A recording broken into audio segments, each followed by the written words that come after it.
ಮಧ್ಯನೇನ ಬಾರಿಸುತ್ತಿಪ್ಪೆ ಗಜಕರ್ಣರು ಕಂಠ ಘೋಷವನ್ನು ಮಾಡುತ್ತಿಪ್ಪರು ಋತ್ವಿಜರು ವೇದ ಮಂತ್ರಗಳನ್ನು ಪಠಣಗೈಯುತ್ತಿಪ್ಪರು. ಇಂತಹ ಮಹದಾನಂದದ ಸಮಯದಲ್ಲಿ ಬಲರೇ ಬಪ್ಪರೇ ರುದ್ರೆ ಯಾವ ನಾರದ ಮಹಾಮುನಿಗಳು ಜಗದೊಡೆಯನನ್ನ ಕಂಡು ಏಕಕರದಿಂದ ನಮಸ್ಕರಿಸುತ್ತಾ ಬರುತ್ತಿದ್ದಾರೆ.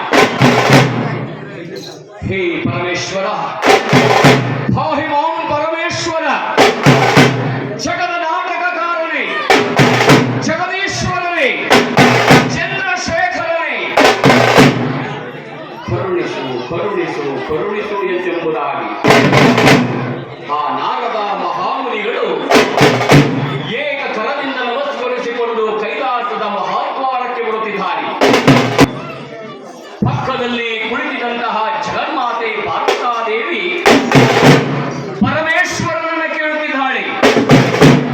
ಹೇ ಸ್ವಾಮಿ ಜಗದೀಶ್ವರ, ಸಕಲ ದೇವಾನು ದೇವತೆಗಳೆಲ್ಲ ನಮ್ಮಿಬ್ಬರನ್ನ ಕಂಡು ಜೋಡಿ ಹಸ್ತದಿಂದ ನಮಸ್ಕರಿಸುತ್ತಾರೆ.